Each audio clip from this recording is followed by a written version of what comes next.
It's time for the best coverage of the top stories in sports. The Sports Wrap with Jason Page starts now. Yes, it does on a Tuesday, and great to have you all with us all across America and Canada. Another busy day. A lot to do over the next 60 minutes. Patrick McEnroe joins us from the U.S. Open, where it was an exciting night last night with Venus Williams taking the stage at age 45 and giving the fans some thrills before exiting stage left.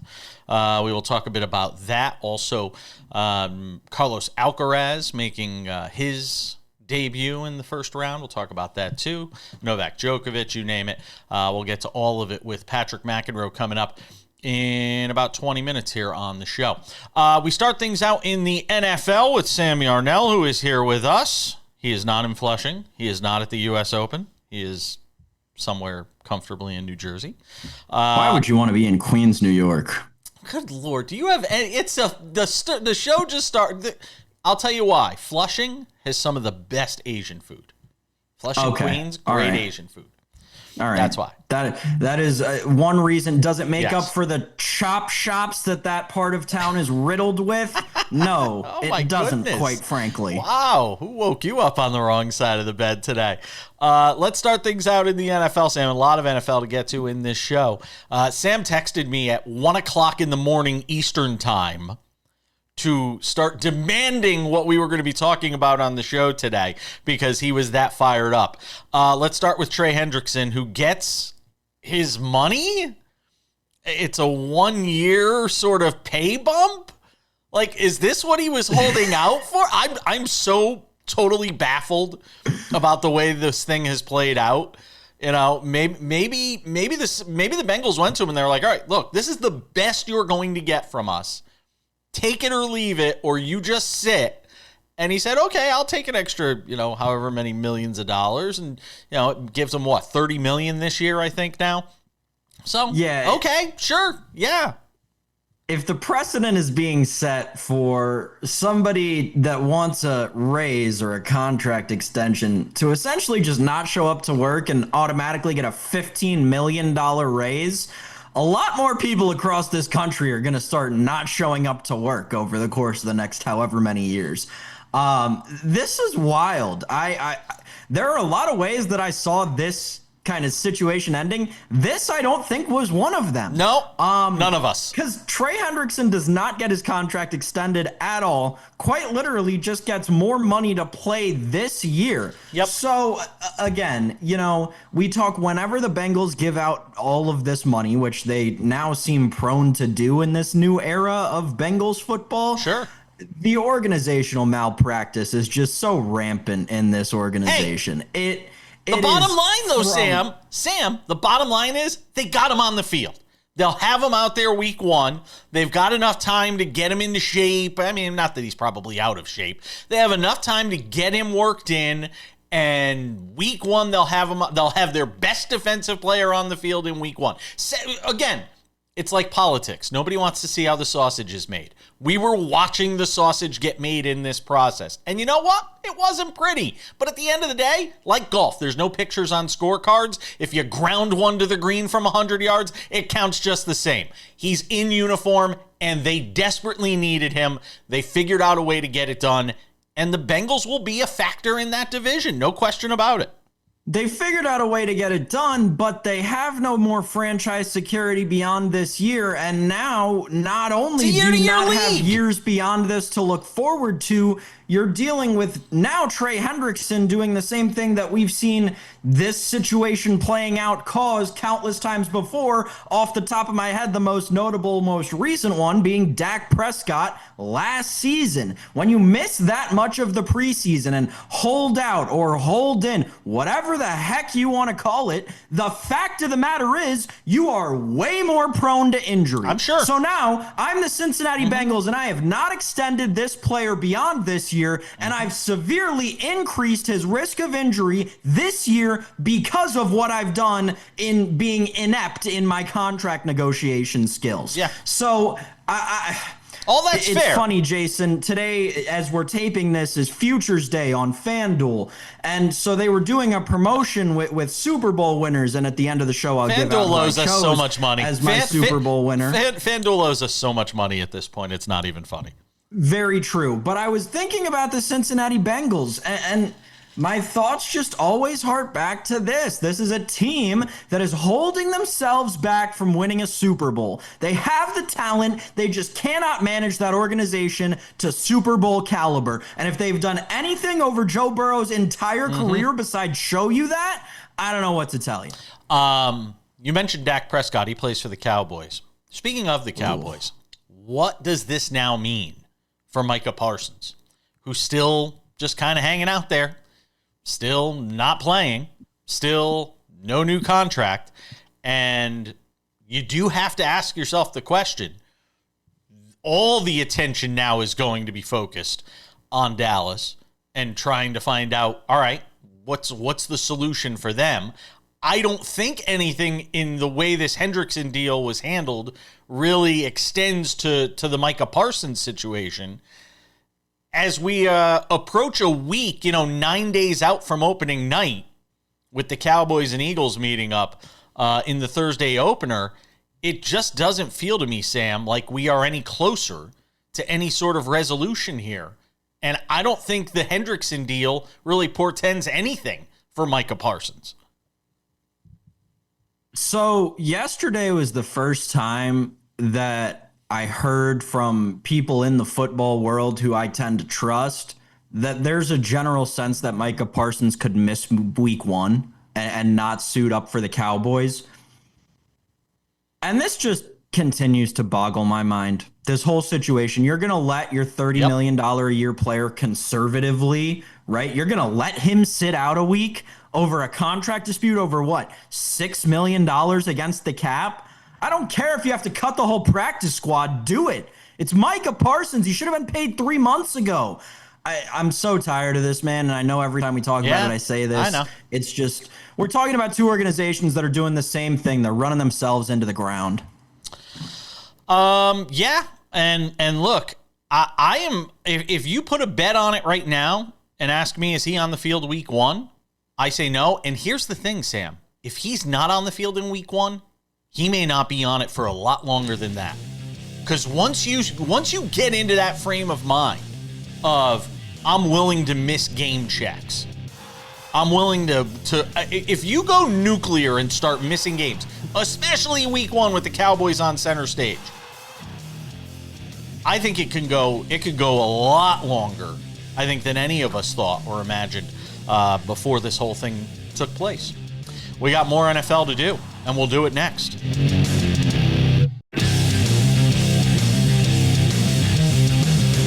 Coming up in 10 minutes, Patrick McEnroe slated to join the show. Hopefully.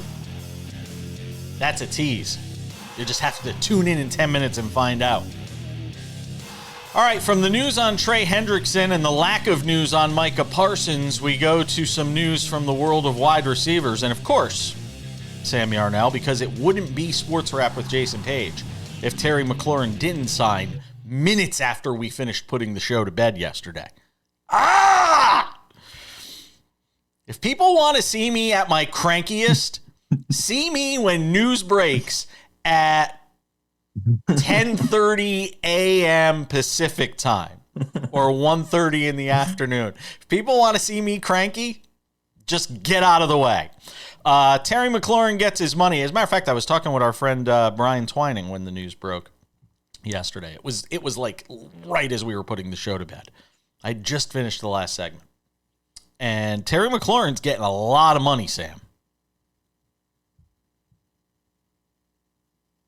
What? Come on. Give me something. Jason, when we started what do you this want me saga, to say? The Terry McLaurin... No. He is. You're right. He is. So he is to an extent, right? And there's all the people in the DC media market, all my friends talking on 106.7 and the Team 980 in DC right now, and to our friends watching on Masson, hello. And thank you for renewing, Masson. On with us for another year. Very cool. That's right. They love us they love in the us. DMV, they love Jason the sports Page. wrap. They can't get enough. The Terry deal, right? So there are people in DC who are saying that, we got to stop. Don't listen to all these numbers that you're hearing. Like, what's the number going around? I think it's like 95 million's the number that's being perpetuated by the agent, right? $30 million is the number that's being perpetuated by the team. Realistically, it'll land somewhere in there. Terry McLaurin gets the money that he wanted. He gets the money that... I'm hesitant to say it, but like we all knew he was going to get. We knew he was going to get it, and we knew he was going to get it from the Commanders. Diana Rossini told us on this show a week and a half ago. He's going to get the money. He's going to get it from the Commanders. It seems to be a matter of time. She told us it was very like the same kind of thing as the James Cook thing. And how did that end up? Worked itself out. So yeah, you knew it was going to happen. It is to me though, from a fantasy standpoint, and just those kind, because I know there are a lot of people looking to invest in players right now. I am a little bit hesitant to put a lot of chips in the Terry basket, just because that offense may look a little bit different this year. And obviously now, as we were talking about in the last segment, Jason, right? You miss all this time in training camp, you're a lot more susceptible to injuries. And for wide receivers, what kind of injuries are those? Those are hamstring injuries. Those are injuries that keep you out a month. Are you almost tempted to just hold him out in week one? Or you just play him limited? Like, I only put him out there for a few snaps? Is it even worth it if you're going to put him out there for a few snaps? I think you have to be very careful, especially given the fact that you just gave him all this money, however much money it is. And he's 30 years old, right? Like, oh God, can we stop with the 30 thing? I just think, it's these arbitrary numbers. It's like when people, it's like when in baseball, when they say, well, a pitcher, he's never pitched 121 innings, so we're going to stop him at 120. And we all sit here and scream at the TV going, let him go a few extra innings, especially if you're a team going to the playoffs. Can we stop with the 30 thing?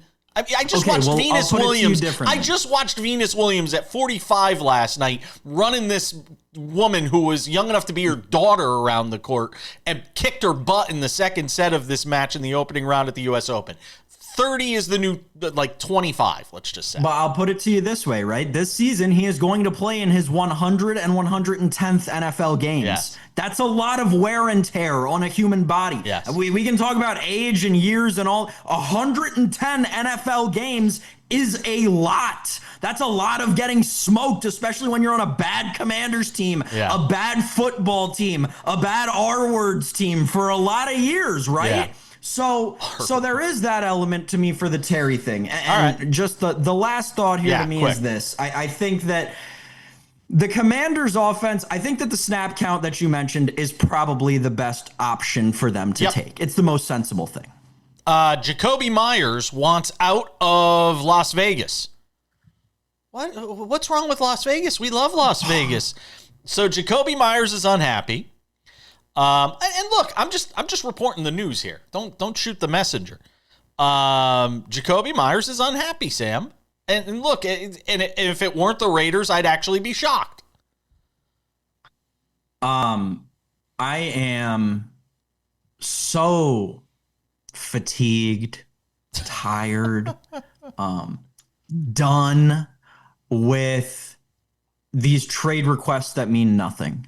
This has become the modern day stupidest thing in the NFL, and I can't stand it. Because now it's like the second you want to an ounce more money, trade request. I'm just going to put in a trade request. Micah Parsons, trade request. Trey Hendrickson, trade request. Terry McLaurin, trade request. James Cook, trade request. All but one of those guys I just named signed back with the team from whom they requested to be traded. Yes. I'm so tired of this trade request, and just because you want more money. If you want more money, just say that. You don't need to say, I'm going to go play somewhere. No, you're not. Yeah. We've seen how this plays out. You're not going to play somewhere else. Yeah. You're going to take your money. You're going to be happy with it. That's how this ends. It's the NFL version of Pagro. This is what they do. They go all Pagro and try to figure out a way to get more money. You like that? You like that I even knew what Pagro was. Sam Yarnell, Amari Cooper has another. Look, when I went to go do the research for this, I said, let's just get some B-roll of Amari Cooper playing for any random team, because it feels like he's played for all of them and in some cases twice. So Amari Cooper is back with the Raiders. I think he's played in like every iteration of the Raiders too. Oakland, Las Vegas, how many times? Sure, take a shot on him if you're the Raiders. This just goes hand in hand with what I've said about the Raiders, though, this entire preseason and training camp, is that they just threw a bunch of stuff at the wall. That was sort of the mentality of how they put this team together. And who knows, it might actually be successful. I don't know. Yeah, right. Like, that's what it is. They are. It's like, anyway, hey, you want to fantasy play football, 15 man. snaps in an NFL Exactly. game? Why not? Let's see if it works out. Is it gonna? Yeah, I guess we'll see. I don't know how much I trust Geno, but if he's throwing the ball to guys that are older than him, what could go wrong? I like Geno. I'm telling you, man, I think Geno's going to be all right. I really do. And there is more to get to on the Raiders, and we will get to it coming up a little later on in the show in the QB section of NFL News and Notes. Sam will return. Don't worry, he's not going far. The reason Masson decided to renew was Sam. Well, it had nothing to do with me. It was Mr. DMV there. Sam Yarnell. So we're coming back. Talking tennis next on SportsWrap.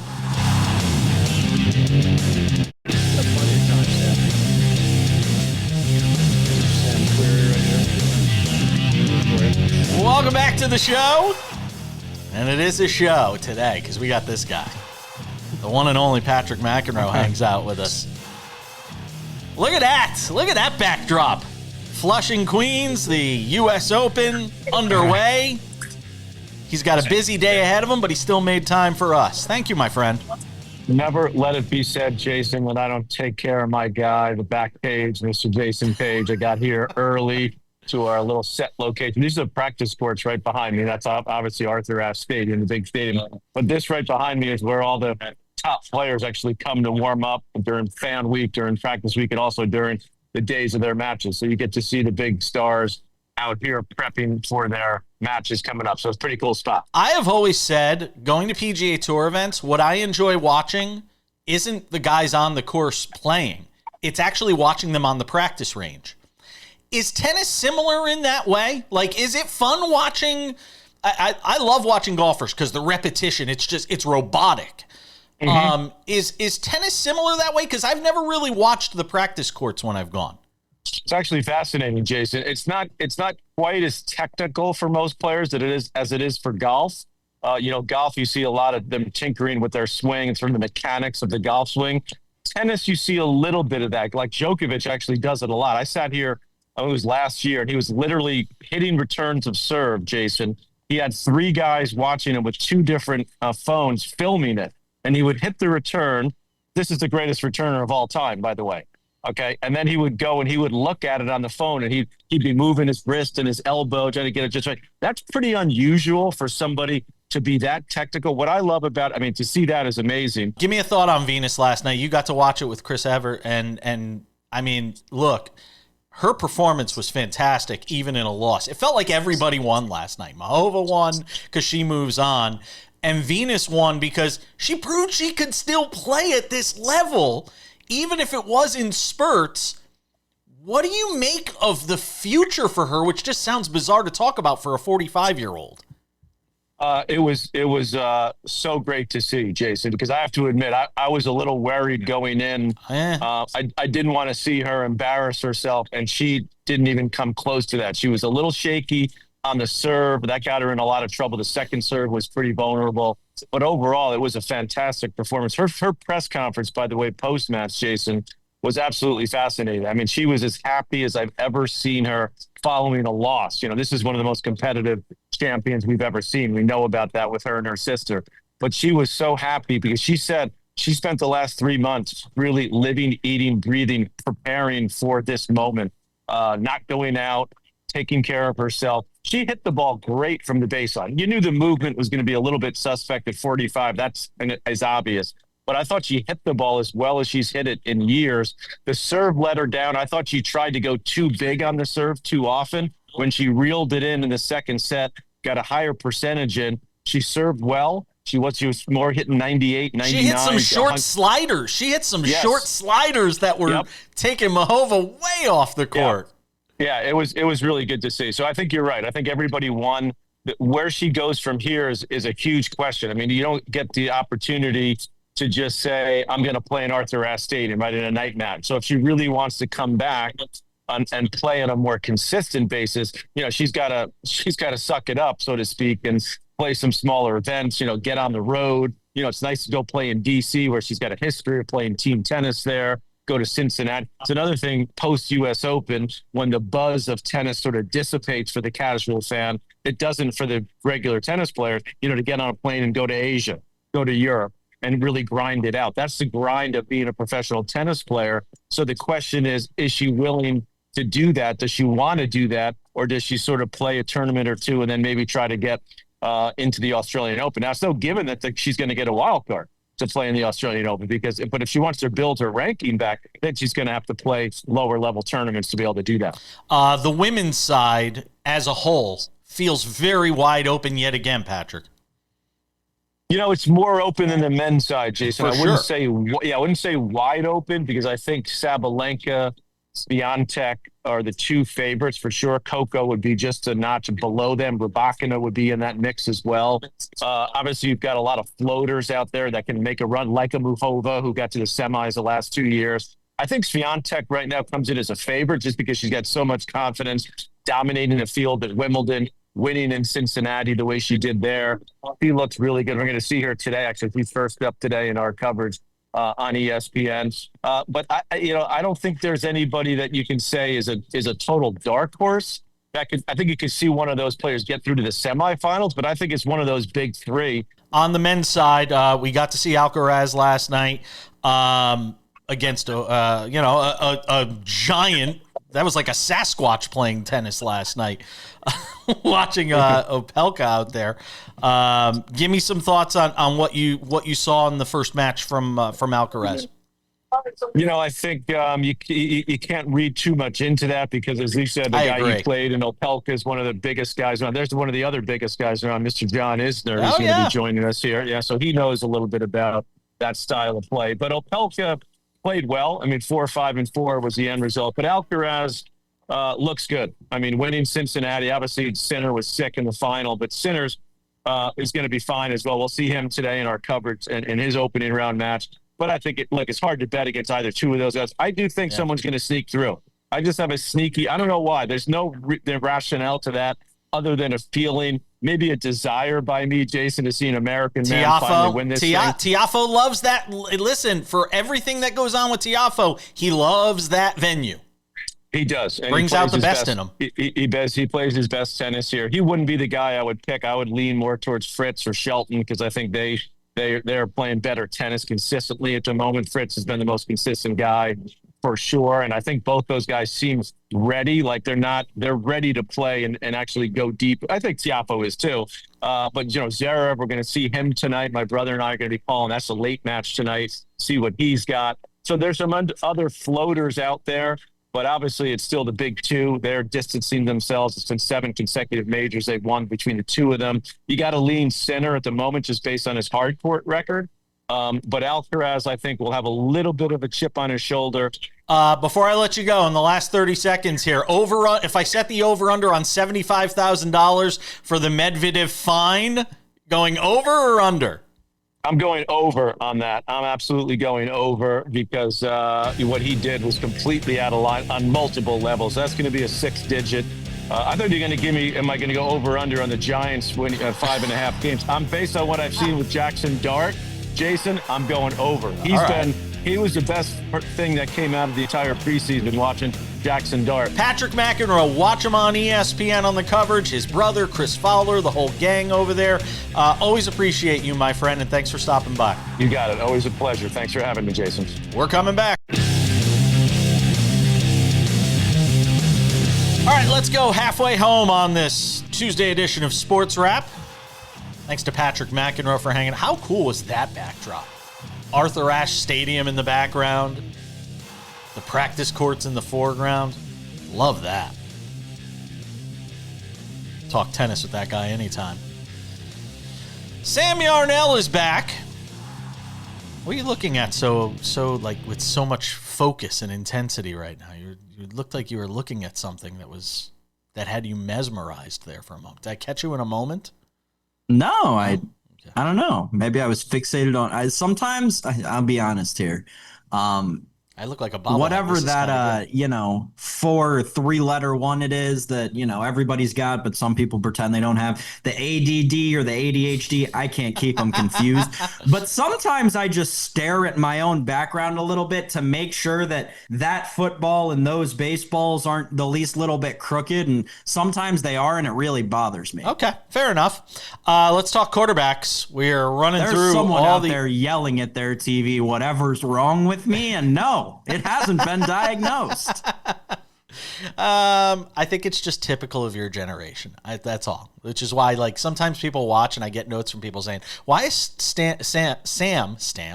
Why is Sam always staring off to the right?" And I said, I still haven't figured it out, and I've worked with him for 19 months. I have no idea. He's always looking somewhere other than the camera. We need to dangle something in front of the camera that your head's always just looking at the camera. Kenny Pickett has a new home. I mean, they had 7,400 quarterbacks, so it makes sense that the Browns would trade one of them prior to the start of the season, and they did. And they get some draft capital back from the Raiders. I think listen, if you're the Browns, what did you lose? You lost nothing. You picked him up, you get a draft pick. And if you're the Raiders, with Aiden O'Connell being hurt, it's, a solid move to at least get a veteran guy in there, a Super Bowl winning quarterback. Hey, go ahead, have at it. Yeah, so everybody wins. Everybody wins. A little insight into what I am usually looking at when I am looking off to different sides is information generally, because obviously the interns, they work over here. But I'm also now looking at the contract that Kenny Pickett signed. And Jason, you're exactly right. This is a situation where as much as we talked earlier in the show about the Cincinnati Bengals and their organizational malpractice, and quite frankly, we've talked about that in the ilk of the Cleveland Browns before, this is a big brain move by the Cleveland Browns front office. I agree. To go out and essentially sign Kenny Pickett off the street and then flip him for some amount of draft capital. I know that it's not any notable draft capital. It doesn't have to be. The principle is still there. And, you look across sports, and this is a trend that successful teams are doing, right? Look at the Oklahoma City Thunder. All they do is trade for second-round picks and late first-round picks and picks that you don't seem to matter, but they turn that into an NBA championship in one of the best NBA seasons that we've ever seen, right? You look at the Philadelphia Eagles. 5 to 10 years ago, they had that same propensity. They built up in the draft. They grew from their roots, and that seems like it may be the direction that the Cleveland Browns are headed towards. I am finally, and I can't believe this is the move that made me do it, I'm finally starting to see the vision in Cleveland. It only took 4 weeks for them to put it all together, but I'm not saying they're going to be good. I'm not saying that they're going to win games. Don't get it twisted. But it seems like the ship is actually going in a direction at this point. They're not just standing still in the water. There you go. Rock City Sports and Entertainment. You're watching us over there. We love you guys in Cleveland watching the show. Now there's been talk about Deshaun Watson. What do they do? What do you do? Stop. What do you do with Deshaun Watson? Stop. Is somebody out there going to say, we want Deshaun Watson? I don't know. Great. If they do, they can have him. If not, he can get cut the second he's healthy. If Deshaun Watson ends up back on this football team. Not on this team. I think he's going to wind up somewhere else. All right. We'll cross that bridge when we get to it. But if the Cleveland Browns give him any semblance of another chance, everything I just said about them having a direction and starting to grow from their roots. He doesn't have a chance in Cleveland. I take it all back. No. It's all gone. No, he doesn't have a chance to play in Cleveland. I'm curious to see where he has a chance. If there's always one team. There's always one team. But no one's going to give up. I don't even care if it's a 7th round pick. No one's going to give up an asset and take on that contract. That contract being a historically bad one. Now, if the Browns cut him and he signs for the vet men to be a QB competition for the backup behind a real cemented starter, in a different market, yeah, Sam, right? Like Sam, you know as well as I do, we sit here and play this game every year of who winds up where, what team wins and losses. We go through schedules. We can never predict how many guys get hurt and how thin and how depleted quarterback rooms can get. We see it all the time. How many times have we seen teams who are calling quarterbacks off the street to go and play for them because they've lost 3 quarterbacks in a season? It happens every year. I'm just saying somebody could get desperate enough. That's all I'm saying. So it could happen. 45 seconds. Right, yeah. Yeah, my mind has gone to a place. This is where I think this is ultimately where I guess I've decided this is going to end up. Yep. The franchise that I could see him going to be or competing to be the backup for eventually, again, not in the near future, but maybe next year or the year after, the Kansas City Chiefs. I could definitely see him being the backup there. Because they don't care. Minshew could 100% leave. They don't care about people's history. There you go. Tommy Cutlets needs a job. Tommy DeVito has been cut by the Giants. They have a lot of guys in their QB room. There you go. We got to go. NFC West. If not, then who next?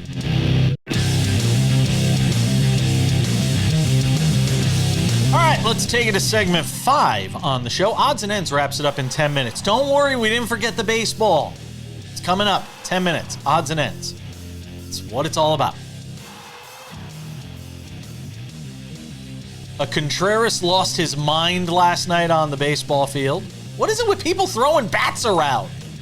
What are we, in the words of Sam Yarnell, what are we doing? Bats getting thrown around? Hitting your own coach? Oh, my God.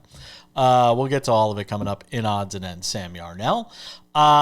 We have done this now on 7 prior occasions, and this will be the last time we do it for the 2025 NFL season.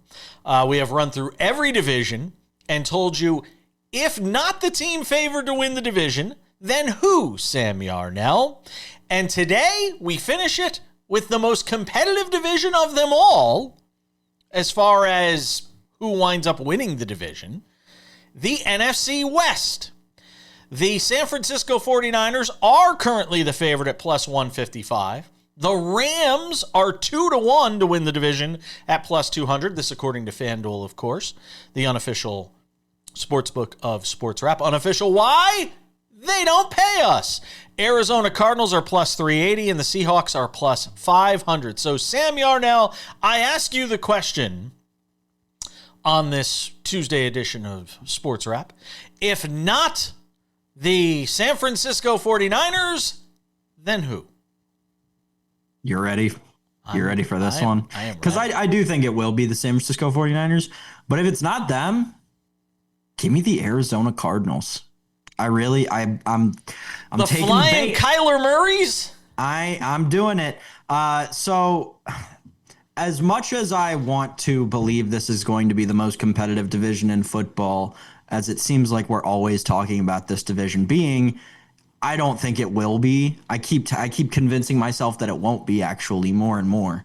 As it was last year, right? I mean, last year it came down to 2 teams in the last week, sure. But in the reality, you had 2 teams that were completely out of it by week 10, 11.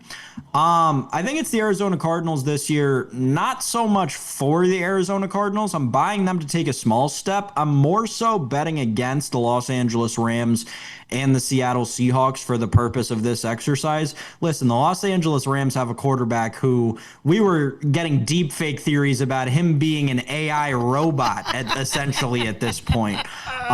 So I don't trust that quarterback situation at all, considering the backup to him is some guy who, the wide receiver who they just marquee signed in Devontae Adams, literally 2 teams ago asked for a trade out of that place because of this quarterback. So I'm, as much as I like their defense and I think Kyron Williams is an exciting back, I don't think that the passing offense is going to be there to compete in this division for the Rams.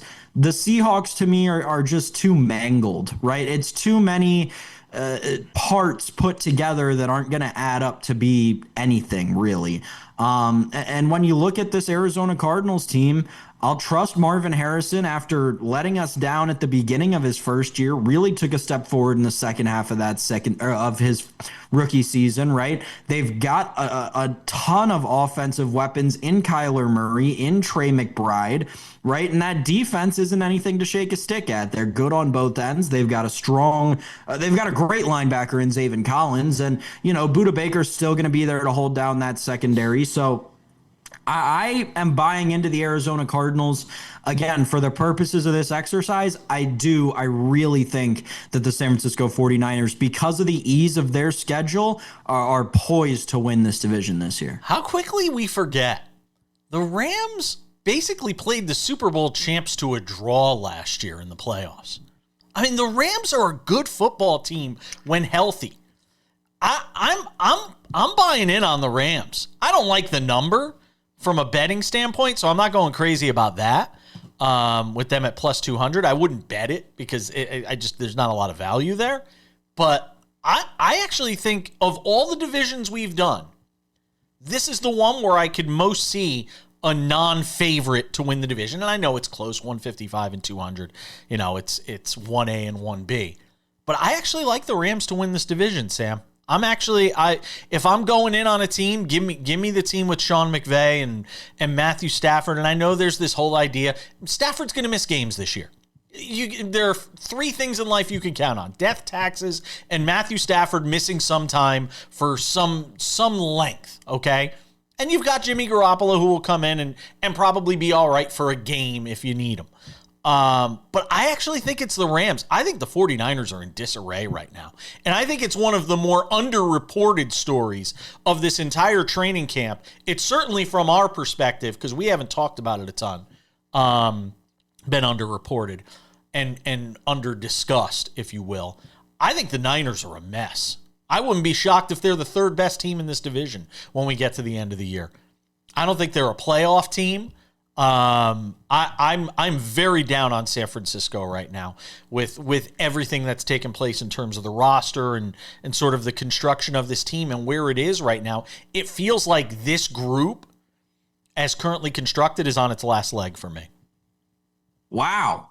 I feel the complete as a non-Brock Purdy guy, famously you are on famously this show. Yes, you are. For me to be the one sitting here saying no, buy in on the San Francisco 49ers is crazy. It is. Yeah, no, I think I agree. I think outside of losing Debo, you're looking at a team that is going to get one more effort out of Christian McCaffrey, but they showed you that they've got the run game around him to not necessarily need him to win football games.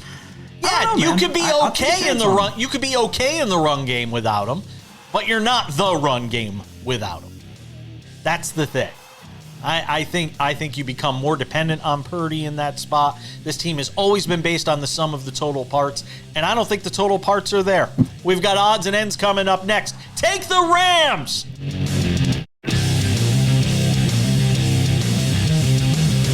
All right, just about time to put the wraps on this baby for a Tuesday. By the way, special programming Friday and Monday. Last time we'll be doing that for a while with NFL season about to kick off. Labor Day on Monday. We'll do a long weekend. We got some great special programming lined up for you here on SportsWrap for those days. Sam Yarnell. Before we get to odds and ends, a couple of reminders. First of all, if you have not done so yet, make sure to subscribe to the SportsWrap with Jason Page podcast. It's available on all your favorite podcasting platforms. This show in its audio form, Monday through Friday, make sure to go and subscribe.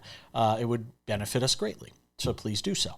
If you love watching the show, but sometimes it could get preempted, there could be a game on, sometimes programming gets moved around, you can always watch the show on Spotify, but also on our SportsWrap with Jason Page YouTube channel, which is available on YouTube, amazingly. The SportsWrap with Jason Page YouTube channel also includes SportsWrap shorts, clips from the show. Sometimes interviews run long when we're putting the show together. We put them on there in their entirety. Go and check that out, the SportsWrap with Jason Page YouTube channel. And without any further delay, ladies and gentlemen, time for some odds and ends. Odds and ends, it doesn't end for Cal Raleigh. More home runs for that guy. Call it number 50 on the year for Cal Raleigh, Sam Yarnell. And look, you wake up today, Cal Raleigh's your favorite to win the MVP at minus 125. Yes, on FanDuel, it's true. It's damn true. Aaron Judge plus 100. Cal Raleigh is taking the lead, Sam Yarnell, and down the stretch they come. Cal Raleigh's going to win MVP, Sam. Going to win MVP. Oh, wow. Well, what's funny about that, Jason, is a little insight into this. They must have taken a massive bet. FanDuel must have taken a massive bet on Cal Raleigh to win the MVP last night. Because, you mentioned earlier in the show, I was up late last night. I was doing work. I was checking markets. And I was doing some work on the AL MVP market around 1:30 in the morning. And that was backwards. Judge was minus 125 and Raleigh was plus 100, which had still come down from earlier in the day because I believe going into yesterday, Cal Raleigh was plus 125 and Aaron Judge was minus 150. Regardless, that's monumental for Cal Raleigh to be the standalone favorite for American League MVP. And I was having this conversation with a Yankee fan last night. We need to open the book on if this is the biggest fall from grace in terms of somebody who had already given this award to on July 15th, July 31st, for him to not win it now because of hitting 200 over a 2-month span. It really is crazy, Jason. We got to talk about Aaron Judge's fall off this season as a historic one. Well, I mean, look, if the Yankees make the playoffs and he plays well, nobody's going to care. I mean, let's be honest about it. Nobody's going to care about what happened between July 1st and September 1st if Aaron Judge goes out and plays well in the playoffs and the Yankees win a World Series. Nobody's going to care. Cal Raleigh, though, well-deserved. And look, barring some insane run by Judge over the last 5 weeks of this season, Cal Raleigh's going to be your MVP. I think the number only grows. He's on a pace to hit 60, Sam. He's on a pace to hit 60. And he could wind up breaking Judge's AL record. Who knows? I was going to say, if he has one hot week, he's running right up against Aaron Judge's record. Is. Yankees win last night, by the way. Just wanted to make sure we got that in. That's all I'm saying. Yankees win. Beat up on your Nationals. And I'll also say this, Jason? But here's the thing. Here's why the Yankees make the playoffs and why they still have a shot to win the division. They have the weakest schedule coming down the stretch. That's the thing. They have one of the top 5 weakest schedules coming down the stretch. Don't be shocked if the Yankees still win that division. Sam Yarnell, Tariq Skubal. Now, look, you and I are in disagreement on this. Because he gave up a run in an earned run in 6 2/3 innings, I think it was last night. He struck out 12. That all looks great until you see he actually gave up 6 runs because he gave up a grand slam to Shea Langoliers last night, Sam. It counts. I don't care what it says in the department of earned runs. Voters have to look at this. It's got to be a blight on him. What happened? What happened to the hitter before Shea Langoliers? Pick up your defensive players. Oh my God! That's what aces do. You cannot hold that against Tariq Skubal, who also in that same game, which the voters should also look at, struck out 7 of the first 9 hitters he faced. That is Cy Young worthy in and of itself. Not buying it, man. Give it up. You can't give up the grand slam in that game. And we're just going to pretend it didn't happen. There was no grand slam. It never happened. Just because the earned run got there it is. Went down, baby. See?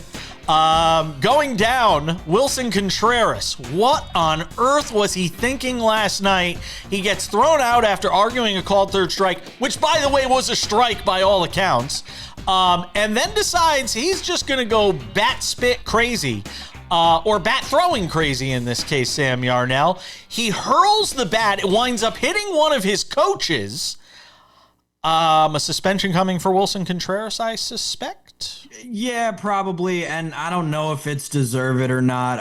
So listen, first of all, I don't think he was arguing about the last pitch of the at-bat. He was arguing about the first pitch of the at-bat.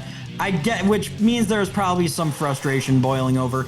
I want to know what the umpire said. That's what I want to know what the umpire said. Yeah, I agree. It would be interesting because to set off a player like that, something had to be. You don't without saying something. Yeah, I agree. We got to go. Thanks to Patrick McEnroe. Thanks to you, Sam Yarnell. Thanks to all of you for watching at home. We'll see you back here on Wednesday.